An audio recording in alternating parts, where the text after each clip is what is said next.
मस्त असं इंट्रोमध्ये पाहिल्याप्रमाणेच एवढं छान झालं होतं ना धोंडे जेवण. तुम्ही म्हणतच असाल की सासरचे धोंडे झाले, जावेचे धोंडे झाले, पण तुझे नेमकं कधी आहेत धोंडे जेवण? तर तसंच तुम्ही हा शेवटपर्यंत व्हिडिओ नक्की पाहत राहा. तुम्हाला पुढे कळलेच काय काय झाले ते. मंडळी, आत्ताच मला फोन आला होता माझ्या बहिणीचा आणि ती म्हणली की आमच्याकडे धोंडे जेवायला या. झाले असं की आम्हालाही सुट्टी नाही आहे आणि पप्पाला पण इकडे यायला वेळ नाही आहे, त्यामुळं मग ती म्हणली मीच करते धोंडे जेवण. आणि ती बॅचलरमध्ये राहते, त्यामुळं ती म्हणली नाही, तिच्या मैत्रिणी पण म्हणल्या दिदी आमच्याकडे ये. ठीक आहे म्हणलं चला. आता कॉल तर आला होता, आता संध्याकाळी बोलवले. आज आहे सॅटर्डे, तर बघू काय काय केलं त्यांनी. सरप्राईजच असणार आहे माझ्यासाठी पहिल्यांदाच. चला मग.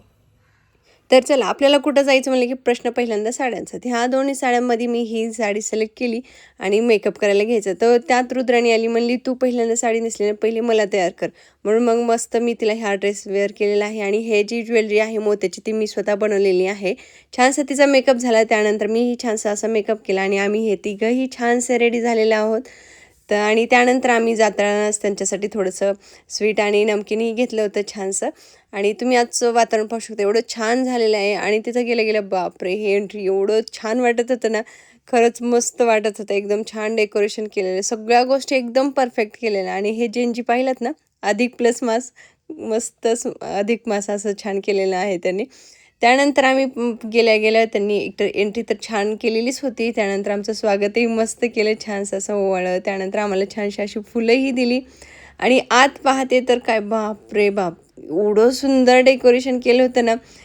ह्या रूमवर राहत असून सुद्धा असं वाटतच नव्हतं की खरंच मी ह्यांच्या रूमवर आली आहे.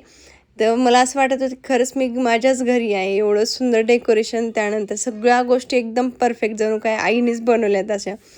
ते खूपच छान केलेले आहेत, एकदम डेकोरेशन छान. त्यानंतर सगळी सजावट, स्वयंपाकसुद्धा सगळं त्यांनी घरी बनवलेलं आहे. खूपच छान केलेलं आहे. एवढं सुंदर केलं होतं की बस, खरंच हे पाहून एकदम मन असं भरून आलं होतं. आता बरेच दिवसांनी तर काय धोंडे जेवण ह्याचं त्याचंच होत होतं, परंतु झालं असं की गावाकडं एकतर लग्न पण आहे, त्यामुळं आई पप्पा इकडे येऊ शकत नाही आहेत. गावाकडं सगळं फर्निचरचं काम चालू आहे आणि लग्नाला आम्हाला सुट्ट्या घ्यायच्या आहेत, त्यामुळं आम्ही पण सुट्ट्या घेऊ शकत नाही आहेत. आणि गावाकडे गेलो होतो तेव्हाच करायचं होतं खरं तर, परंतु ह्यांचे काका आणि काकू अयोध्येला गेले होते, तेव्हा पप्पा म्हणले की सगळेच बोलायचे, मग सगळेच या. त्यांनी आल्यावर आम्हाला जायचं होतं, पण आता आम्हाला सुट्ट्या मिळत नाहीत, त्यामुळं मग ते पण कॅन्सल झालं. परंतु ते कॅन्सल झालं तरी पण त्याची उणीव भरून निघण्यासाठी ह्यांनी आमच्यासाठी एवढं छान धोंडे जेवण केले की बस. आणि ही आहे रुचिका, माझ्या बहिणीची फ्रेंड. तिनं सगळ्या गोष्टी एवढ्या सुंदर केलेल्या आहेत की स्वयंपाकसुद्धा एकदम छान करते.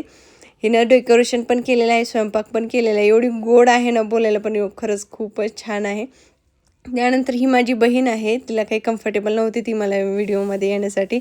आणि हे असं आमच्यासाठी कपडे पण सगळ्या गोष्टी करून ठेवलेल्या आहेत. त्यांनी सगळ्या गोष्टी आणल्या होत्या, पप्पांनी सांगितलं पण होतं आणि त्यांनी आणलेल्या पण आहेत. एवढं छान केलं होतं.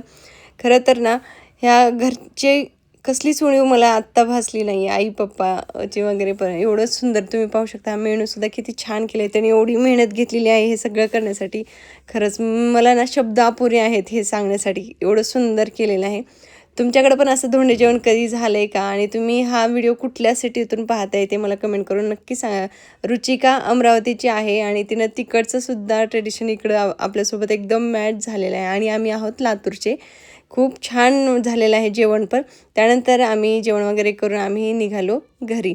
लाईट गेली होती त्यामुळे पूर्ण अंधार झाला होता. तर चला भेटूया उद्या, तोपर्यंत बाय.